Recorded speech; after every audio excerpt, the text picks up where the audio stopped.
మనుష్యులు అని చెప్పారు. మిగతా ప్రాణుల గురించి ఇక్కడ చర్చించాల్సిన అవసరం లేదు. గుణాలు వాటి ప్రభావాన్ని ఎరిగి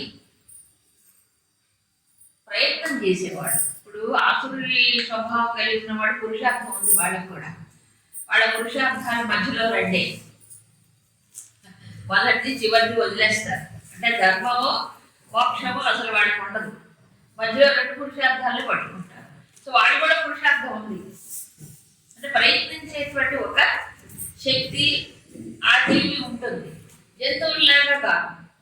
కాబట్టి వీళ్ళని ఇక్కడ భూత సృష్టి అన్నప్పుడు మనుష్యులే అని చెప్పారు శంకరులు మాత్రం. అందుకని ఈ మనుష్యులలో రెండు రకాలు వాడతాం: దైవీ సంపద, ఆసురీ గుణములు కలిగిన వారు. సో ఎవరు ఆసురీ సంపద అంటే ఆసురీ గుణములు బాగా ఉన్నటువంటి వారి యొక్క ప్రవర్తన ఎలా ఉంటుంది అనేది బాగా విస్తరించి చెప్పాను తెలుసుకోవడానికి.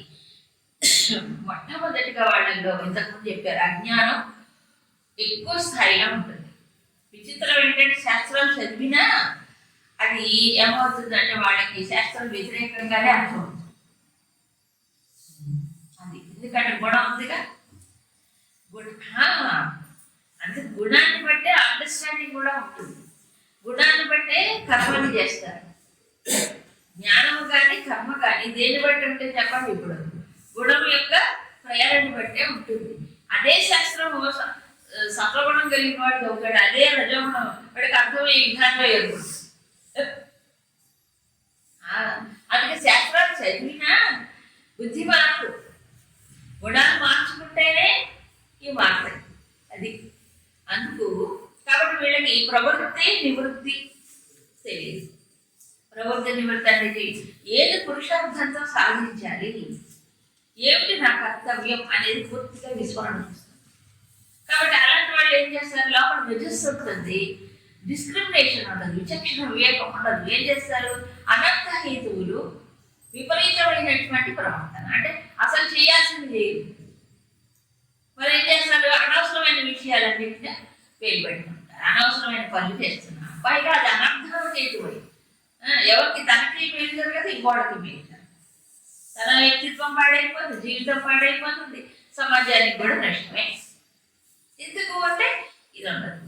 సో కాబట్టి ఈ రెండు ప్రవృత్తి నివృత్తి తెలుసుకోవాలి. ఎవరు మానవుడు అది తెలుసుకోకపోతే ఆసుడి స్వభావం పెరిగిపోయినట్లే. కాబట్టి ఎంతవరకు నేను పురుషార్థం చేయాలి, దేనికోసం పురుషార్థం చేయాలి, నా కర్తవ్యం ఏమిటి అనేది ఎప్పుడు తెలుసుకోవాలి. అసలు భగవద్గీత 3వ అధ్యాయంలో మొట్టమొదటిగా ఒక విషయం చెప్పాడు, యజ్ఞకర్మకు ముందు. ఏమిటి? నియతం కురు కర్మత్వం.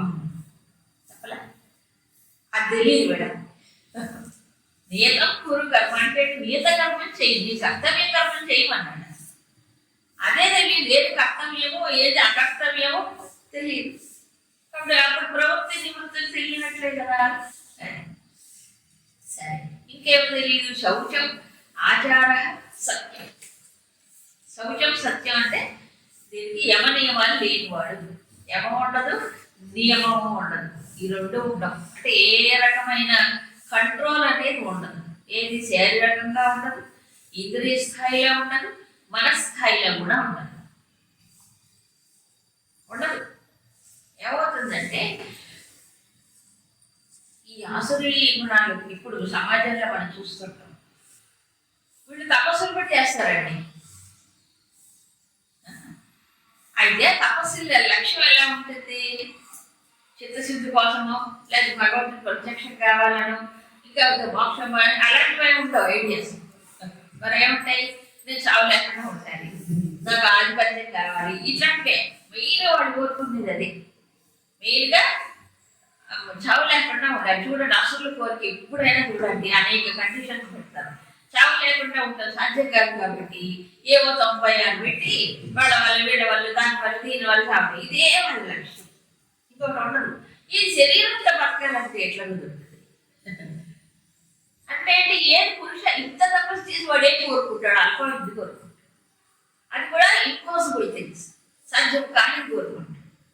దాన్ని ఎందుకండి దేవుడు ఏం చేస్తాడు? వాడు అలాంటి బుద్ధి వాడి. అందుకు వాళ్ళకి విచక్షణే ఉండదు.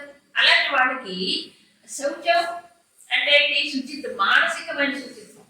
లంకంతా చాలా బంగారు స్వర్ణమయం కావచ్చు, మన లోపల గుణాలు ఎప్పుడు చూసినా ఎవరిని కొట్టాలి, ఏ రాజ్యాన్ని ఆక్రమించాలి, ఎవరిపైన దండెత్తాలి కదా, ఎవరి సొమ్ము లాక్కోవాలి, ఏం తెచ్చుకోవాలి, ఏ స్త్రీని అపహరించాలి, ఏ చింత. శౌచం ఎక్కడ ఉంది? యమ నియమం అనేది అసలు ఆ డిక్షనరీలో పదాలు ఉండవు, ఉండనే ఉండవు. ఎందుకంటే శౌచం సంతోషం అంటే లోపల మానసికమైనటువంటి ఒక ప్యూరిటీ పెరిగినా కొద్ది సంతోషం అనేది పెరుగుతుంది. సంతోషం గుర్తుపెట్టుకోండి. నియమం అంటే శౌచం, సంతోషం, ఈశ్వర ప్రణిధానం, ఇవన్నీ తపస్సు వచ్చేసి. అందుకే శౌచం, తపస్సు, స్వాధ్యాయంలో సంతోషం చెప్పండి. సంతోషం అనేది మనము లోపల పొందాల్సిందే తప్ప బయట నుంచి వచ్చేది కాదు. ఇది తెలియదు చాలా మంది. నాకు సంతోషంగా ఉందంటే వాళ్ళ వల్ల వీళ్ళ వల్ల అది జరిగింది బయట నుంచి వస్తుంది అనుకుంటారు, కానీ కాదు. పరిస్థితుల వల్ల కాదు, వ్యక్తుల వల్ల కాదు, వచ్చేదే కాదు కదా. తన లోపల తమను పడేటువంటి ఓ తృప్తి, కామ్నెస్ ఏదైతే ఉందో అదే నిజమైన సంతోషం. దాన్ని తాను సంతోషం పెట్టుకోవాలి. ఇంకోటి వాళ్ళు పొందాలని ఎక్స్పెక్ట్ చేయొద్దండి. పొందాలనుకుంటే మాత్రం డిసప్పాయింట్మెంట్, తప్పకుండా నిరాశ నిస్పృహలు కలిగి తీరుతాయి. ఎందుకంటే లేదు కాబట్టి అక్కడ సంతోషం ఇచ్చేది ఏది ఒక వస్తువు లేదు, ఒక వ్యక్తి లేదు, మనం అనుకుంటా ఉందని. అందుకే అది వచ్చినట్టుగా కనిపిస్తుంది. అందుకే ఈ మూడు శౌచం, తపస్సు, స్వాధ్యాయం వల్ల సంతోషం. ఇంకోటి ఫైనల్ ఈశ్వర ప్రణిధానం. ఇవన్నీ నియమాల కింద చెప్పారు. ఒక వ్యక్తి మానవుడై పుట్టిన తర్వాత ఈ నియమాలు కలిగి ఉంటాయి. ఉన్నదాంతో తృప్తి పడమే సంతోషం. సంతోషం అంటే ఏమో కాదు, బయట నుంచి వచ్చేది కాదు. సంతోషం అంటే తనకు తాను సంతోషం, దేంతో తనకు వచ్చేదాంతో సంతోషం పెట్టుకోవాలి. ఇంకా వాడికి హాయిగా ఎంత ప్రెషర్ తగ్గిపోతుందో, మానసిక శ్రమ ఎంత తగ్గిపోతుందో, అంతేగా తగ్గిపోదు. లేకపోతే చింతలేదు దేని గురించి అంటే చెప్పాక ఈ మధ్యలో అర్థకామం ఇదే తెలియదు. దానివల్ల ఇంకా ఇంకా పెరిగిపోతుంది మనిషి. అందుకే దాని ఎదుర్చాలాభ సంతుష్ట అనే పదం పడింది. సరే, సో యమ నియమం. యమం అంటే తెలుసు, అహింసా సత్యం, ఇవేవి లేనివాడు. తర్వాత హింసాత్మకమైనది ఎలా ఉంటుంది ఇవన్నీ ఇవన్నీ పైగా అన్ని వ్యతిరేకమైన గుణాలు. యమంలో అహింస, సత్యం, అస్థేయం, బ్రహ్మచర్యం, అపరిగ్రహం, ఈ వీటన్నిటికి ఆపోజిటే ఉంటుంది. అసలు ఈ స్వభావం మొత్తం ఆపోజిట్, వ్యతిరేక గుణాలే ఉంటాయి. హింసాత్మకమైనది. సత్యం అంటే ఆదరణ లేదు, వ్యవహారిక సత్యం అసలే లేదు. ఈ పరమ సత్యం పరమాత్మ అసలు నమ్మకమే ఉండదు. అసత్యం అప్రతిష్ట అంతే కదా. ఈ మొత్తం ప్రపంచాన్ని నిలబెట్టేదే పరమ సత్యం, అవునా? ఆధారం అయిన వాడు పరమాత్మ. అది ఉండదు. ప్రపంచానికి ఎక్కడి నుంచి వచ్చిందయ్యా పరమాత్మ లేకపోతే అంటే వచ్చింది శూన్యంలోంచి. అది ఎక్కడి నుంచి వచ్చిందంటే ఆలోచన ఉండదు, శూన్యం. ఎక్కడి నుంచి వచ్చింది అక్కడికి పోయింది. మరి ఇదంతా ఎవరు నిలబెడుతున్నారు? ఈ సృష్టి ఎంతమంది జీవులు ఎట్లా వచ్చారనంటే హిమన్య కామహైకం ఏముంది అమాటం తెలియదు, సింపుల్ కదా. ఇద్దరు కలిస్తే పుడతారు. ఇది వాడి ఫిలాసఫీ ఎంతకంటే పైకి పోదు. స్వామి చెప్తే ఇలాంటి వాళ్ళకి జీవితంలో లక్ష్యం ఏమిటి అని అంటే చెప్తున్నాను. ఒకటి ఏంటంటారు, ధనం. రెండు, ధనం అంటే అర్థం. అర్థం ఎందుకు సంపాదించాలి? కామన్, కోరికలు తెచ్చుకోవడానికి. ఇప్పుడు అర్థం అనేది ఇంక వాళ్ళ దృష్టిలో కోరికలు తీర్చుకోవడానికే ధనం, అంతకంటే వేరే పర్పస్ లేదు. దానం కానీ ధర్మం కానీ అలాంటివి ఉండవు. సో అప్పుడు ఇంత అల్పమైన దృష్టి, ఏదాం దృష్టి మోష్టభ్య అన్నాడు. అల్పమైనటువంటి దృష్టి అంటే అల్ప వస్తువుల యందు ఆసక్తి, నశించిపోయే వాటి అందే ఆసక్తి. కానీ నశించని వాడు అక్షరమైనటువంటి పరమాత్మ తత్వం ఒకటి ఉంది అనేది వాడికి ఆలోచన ఉండదు. వీటిల్లోనే ఆసక్తి, అల్ప వస్తువుల్లో ఆసక్తి. అందుకే అంటే ఏదా దృష్టి నష్టాత్మాన అల్పబుద్ధయ. అల్పబుద్ధి అంటే ఏం లేదు ఇక్కడ. అల్పబుద్ధి గలవానికి అధికారం చెప్తుంటుంది కదా. బుద్ధి ఉన్నతమైన వాటి గురించి ఆలోచించకుండా అల్పమైన వాటి ఆసక్తి పెంచుకొని దానికోసమే ప్రయత్నం చేయడం, ఇది అల్పబుద్ధి. అంతే. వీళ్ళు ఏం చేస్తారు, ఇలాంటి వాళ్ళకి ఒక విశాల దృష్టి ఉండదు, ఒక దృక్పథం ఉండదు, ఒక లక్ష్యం ఉండదు జీవితంలో. అందుకని వాళ్ళ కోరికలు నెరవేర్చుకుంటే ప్రధానం కాబట్టి ఏమో ఉగ్రకర్మాణం, వాళ్ళు భయంకరమైన పనులు కూడా చేస్తారు. జగత అహిత అంటే లోకమంతా జగత్తుకు ఒక నియమం ఉంది, ఒక శాస్త్రం ప్రకారం నడుస్తోంది, మనం ఇది చేస్తే మనకి శిక్ష పడుతుంది అనేది ఉండదు, అసలు ఆలోచనే ఉండదు వాళ్ళు. కాబట్టి ఏం చేస్తారు, జగత క్షయాయ, జగత్తు నాశనం చేయడానికి కూడా వాళ్ళు కోరుకుంటారు. అలాంటి వాళ్ళు భయంకరం.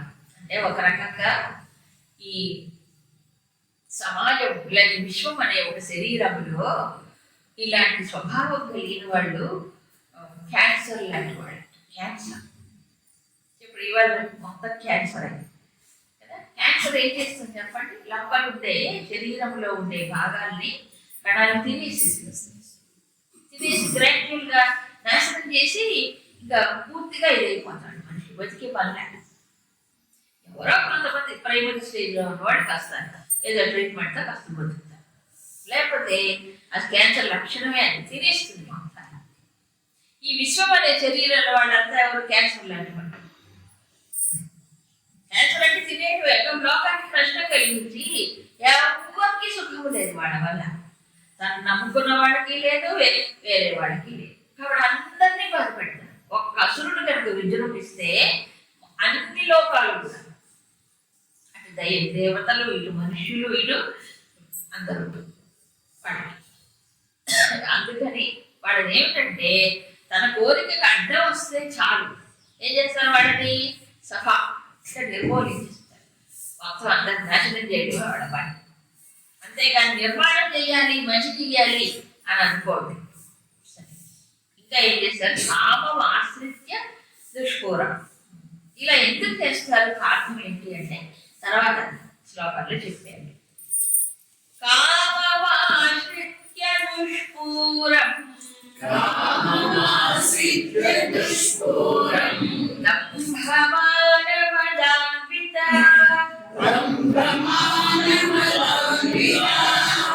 మోహాద్గృహీత్వా సద్గ్రహాన్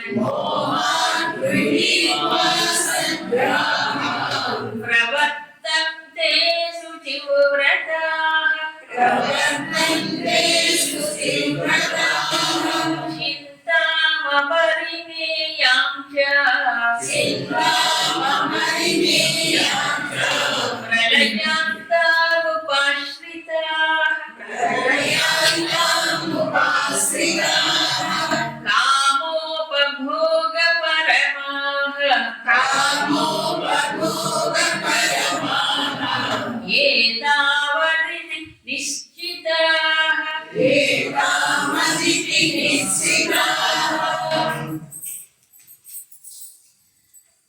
దుష్పూరం కామమాశ్రిత్య అంటే, దుష్పూరం అంటే సాటిస్ఫై చేయలేని, తీర్చలేనటువంటి కామమును ఆశ్రయిస్తారు. కామానికి తృప్తి అనేది ఉంటుందండి ఇప్పుడు. అందుకే భగవద్గీత 3వ అధ్యాయం దుష్పూరేణ అనలేన గుర్తుందా. అనలం అంటే అగ్ని, అగ్నిలో నెయ్యి వేసారు లేదా కర్రలు వేస్తున్నారు. ఎంత వేసినా మంట పెరిగి ఇంకా ఇంకా కావాలి, ఇంకా ఎక్కువ దహింపజేస్తుంది, కానీ తగ్గుతుందా మంట ఎక్కడైనా? అలాంటిదట కామం.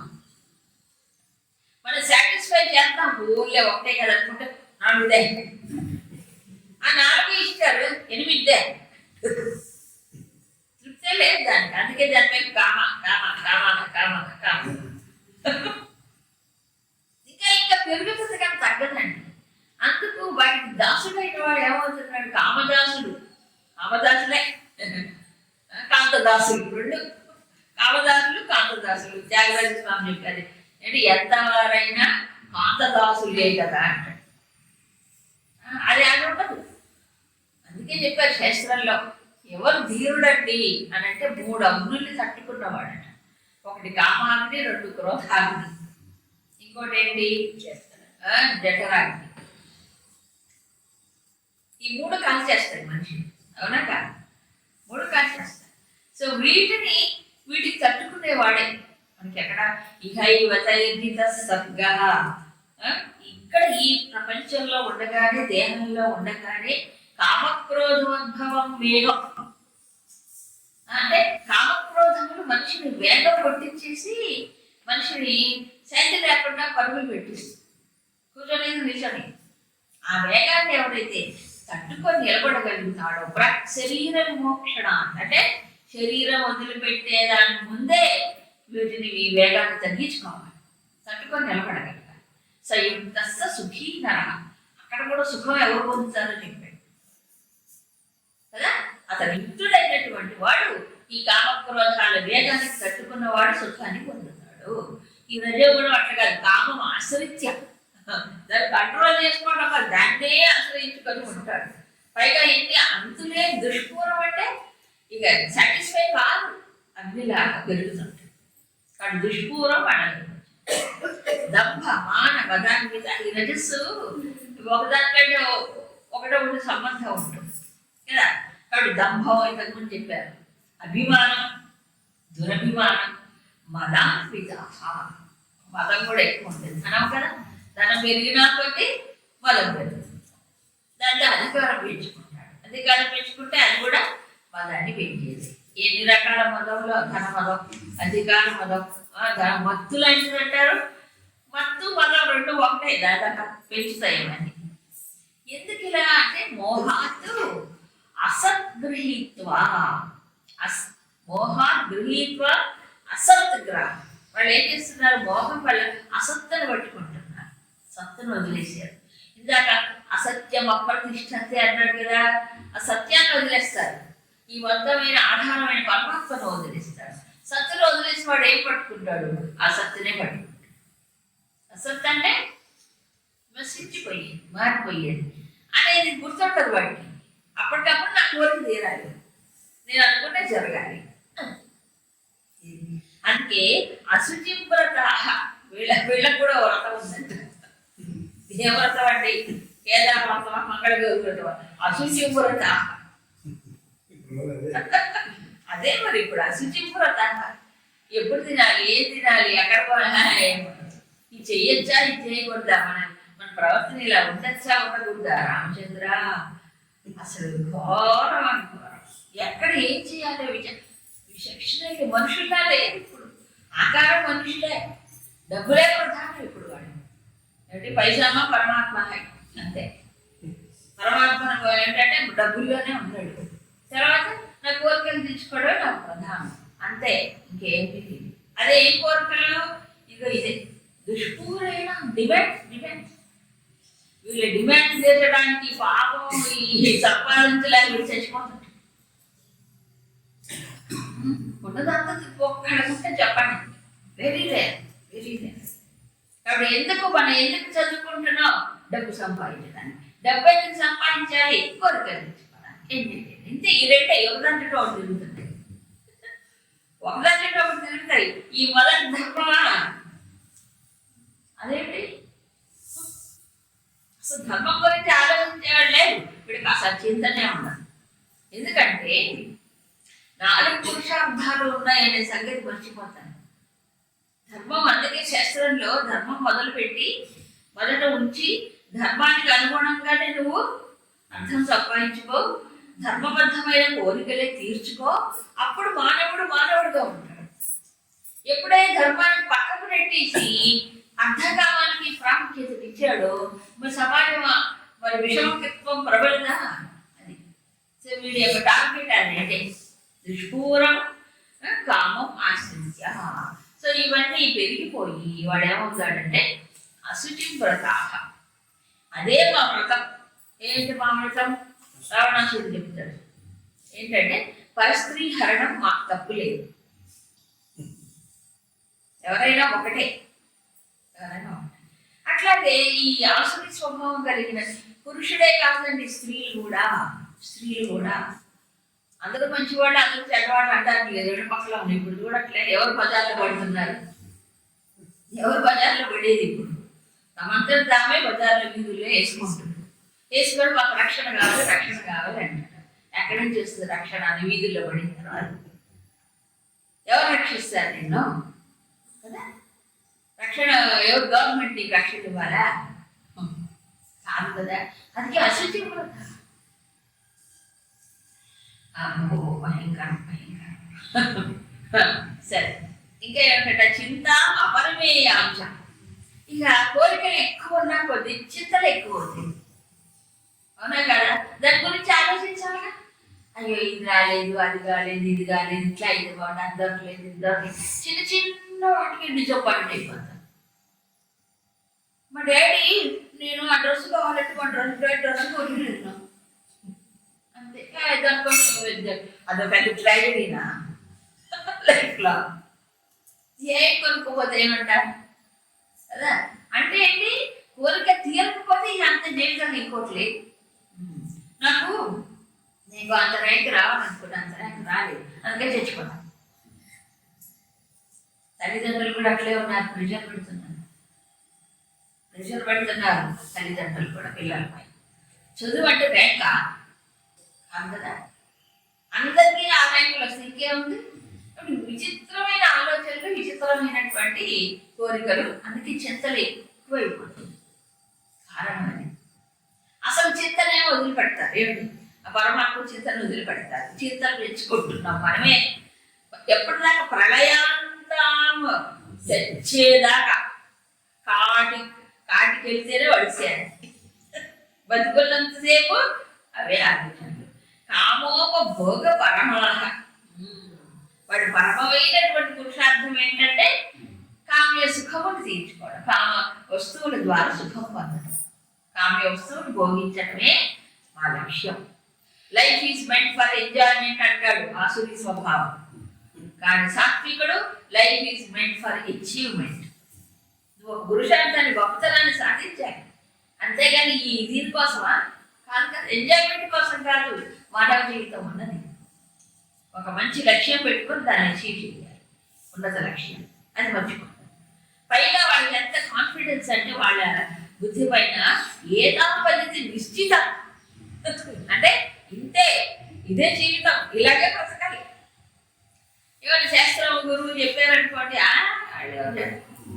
వాళ్ళకి ఏం తెలుసు లైఫ్ అంటే? అవునా కదా? వాడు మొత్తం డౌన్లోడ్, వెస్టర్న్ కల్చర్ అంతా డౌన్లోడ్. ఇప్పుడు అంతా డౌన్లోడ్, మొత్తం అన్ని అలవాట్లు టోటల్ 100% డౌన్లోడ్ అయిపోయింది ప్రతిదీ కూడా. ఎందుకనే అవి విచిత్రమైనటువంటి ఎందుకు అశుచి వ్రతాన్ని అంటారే, అసలు ఏముండదు. ఆచారం అంటే చెప్పండి, అసత్యం నాపి ఆచారం. ఆచారం అంటే లేదు. ఏది ఆచారం ఏది దురాచారం తెలియట్లా. ఆచారాల ప్లేస్లో దురాచారాలు వస్తున్నాయి. అవునా కదా? ఇది సమాజానికి శాంతి, కుటుంబంలో శాంతి చెప్పండి. కాబట్టి కామ సుఖమే సుఖం, ఇంద్రియ సుఖాలే మాకు లక్ష్యం. చివరికి తెల్లారిపోతుంది జీవితం అంతా. ఎంత పాపం మూట పట్టుకొని మళ్ళీ మళ్ళీ ఏమవుతున్నాడు, ఇలాంటి ఆశ్రయ జన్మలే వస్తాయి అలాంటి వాళ్ళు. ఎందుకంటే ఇంప్రూవ్మెంట్ కోసం ప్రయత్నం చేయట్లేదుగా. మానవతా విలువలు కానీ దైవపరమైనటువంటి ఆసక్తి కానీ లేదు కదా. ఇవి ఇలా తిరుగుతూనే ఉంటాయి మొంగరంలాగా.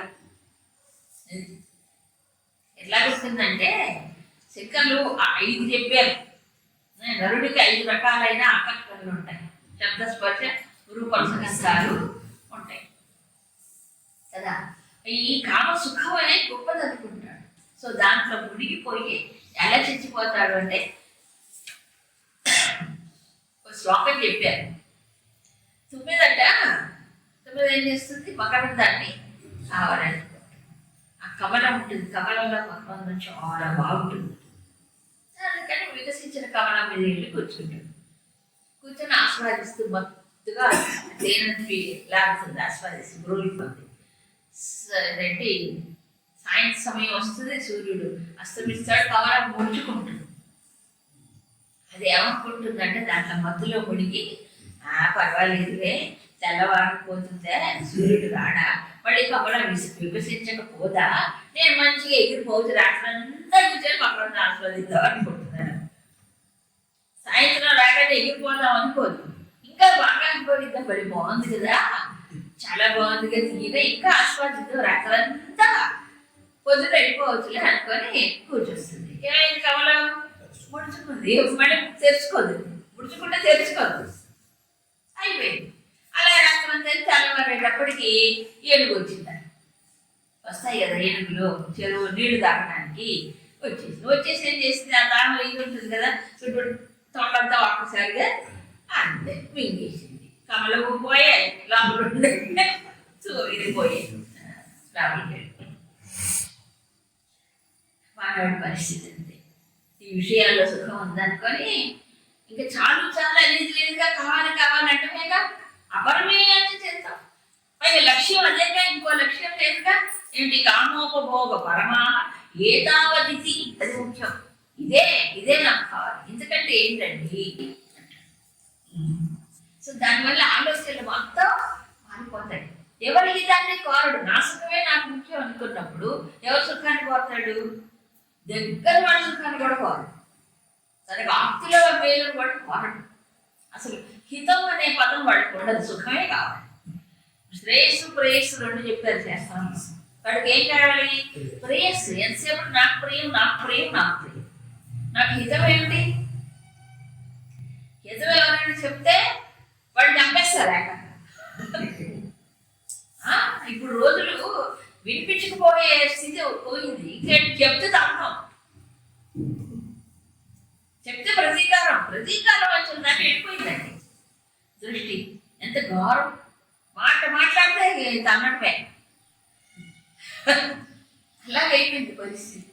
అందుకే రాక్షసులు అన్నారు. సరే, ఇక అదే వివరణిస్తుంటారు.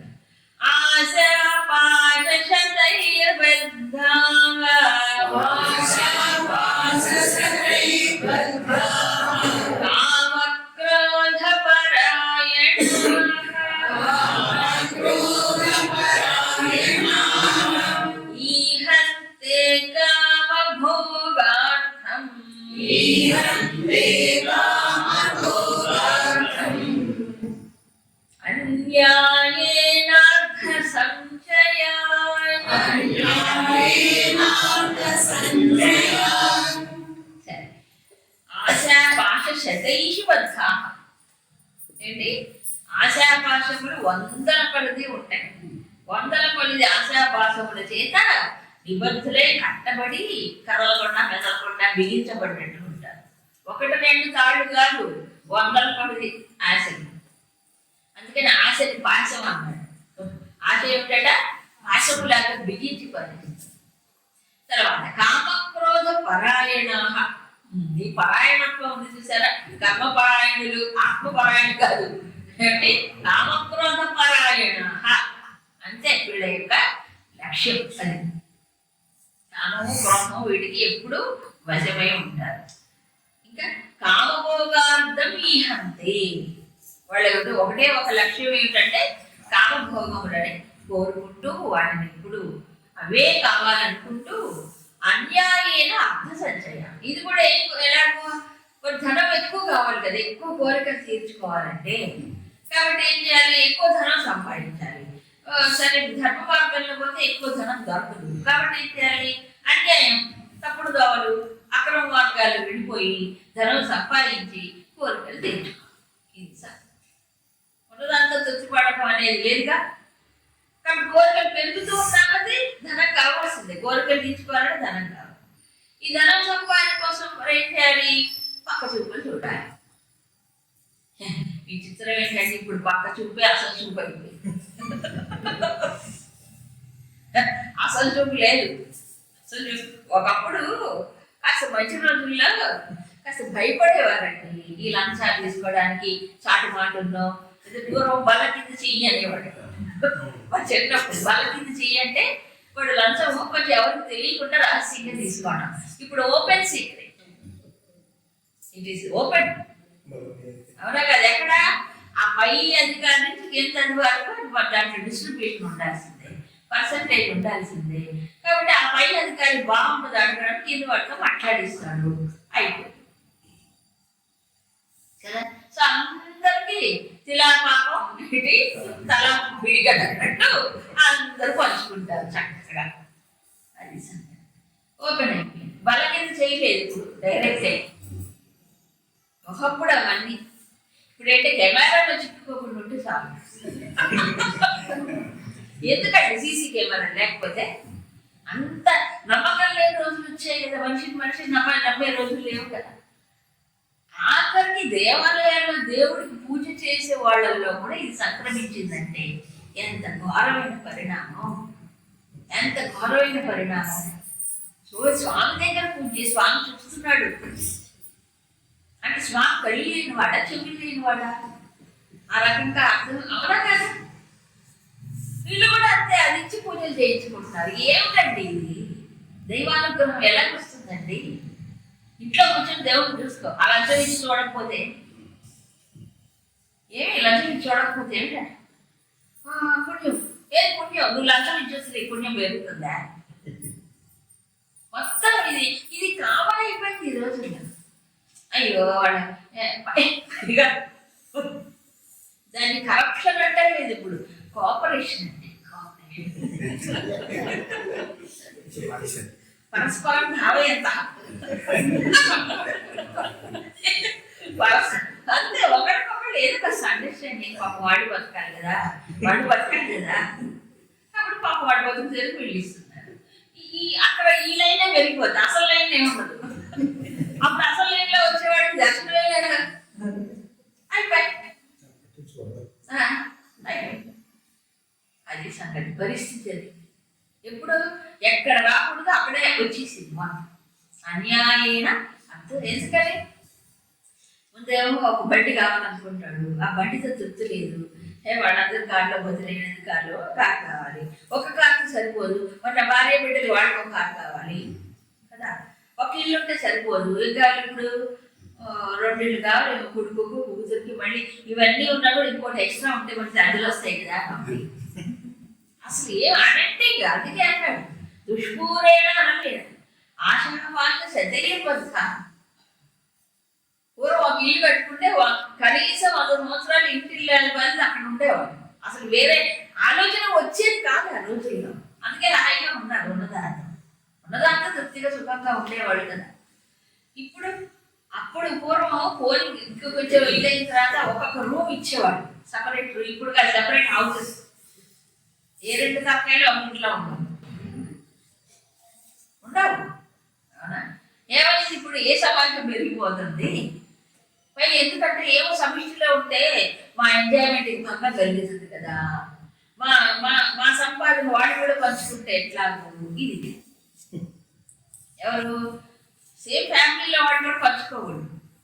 తల్లిదండ్రులు మాత్రం వీళ్ళకి బాగా ఇవ్వాలి, వీళ్ళు మాత్రం పంచుకోరు. ఆలోచనలు వెళ్ళిపోతుంది. చెప్పండి, ధనమే ఇప్పుడు వాళ్ళకి పరమ పురుషార్థం. అందుకే ఏంటి, కడుపే కైలాసం, ఇల్లే వైకుంఠం అంటే. అంతే, కడుపే కైలాసం. ఎంత తింటే అంత గొప్ప, ఎంత కాస్ట్లీ థింగ్స్ తింటే అంత గొప్ప. అది ఆరోగ్యకరం కాదు. ఫలానా హోటల్లో ఫలానా ఐటమ్ చాలా బాగుంటుంది, వెతుక్కుంటూ పోతారు. ఇప్పుడు ఎత్తుక్కునే పనులేక ఆర్డర్ అక్కడ నుంచి జొమాటో, టమాటో వచ్చేస్తాయి, ఇంటికి వస్తున్నాయి. సర్వీసెస్ పెరిగిపోయాయి, సుఖాలు ఇంకా ఎక్కువైపోయాయి. బాగా పాడమంటారు నాయన. చెత్తప్పుడు అంతా వేడి చేసి పంపిస్తారు. అంతే, వేడిగా ప్యాక్ చేసి పంపిస్తాడు. అది ఎప్పటిదో ఇప్పటికి ఏం తెలియదు. అట్లా తినే రకాలు పెరిగిపోతాయి. తినే cut fruits, cut vegetables pack చేసి పంపిస్తున్నారు. వీటి కూరగాయలు కట్ చేసుకోవడానికి కూడా ఓపిక నీకు చెప్పక్కర్లేదండి బాబు. ఎలా తయారైపోతుందంటే అంత భారం. కాబట్టి ఏంటి సుఖం? ఏంటి, కాళ్ళు కదిలించకూడదు, పొట్ట కదిలించకూడదు, తలకాయ కదిలించకూడదు. అంటే ఏది కదిలించకుండా ఉంటే కొన్నాడి పని కదలకుండానే అయిపోతాయి. దానికోసం మళ్ళీ అన్ని చేసుకోవాల్సింది కదా. ఎందుకు? సుఖం దీంట్లో ఉంది అనుకుంటున్నాడు. ఏది భౌతికమైనటువంటి శారీరక సుఖమే సుఖం, ఇంద్రియ సుఖమే సుఖం. మనసు కూడా పట్టించుకోడు. ఎందుకంటే మనసు కనుక పట్టించుకుంటే లోపల రెస్ట్లెస్నెస్ ఫీల్ అయిపోయి ఎవరి శాంతి ఎక్కడ దొరుకుతుందో అని వెళ్తాడు. అది కూడా పట్టించుకోడు. కామక్రోధ పరాయణ అంటే ఇది పట్టించుకునేది ఏముంది? అంతే, అదే వాడి లక్ష్యం. కాబట్టి గుర్తించకుండా తాను చూసుకోకుండా వాడు నిగ్రహాన్ని కోల్పోయి బతుకుతాడు.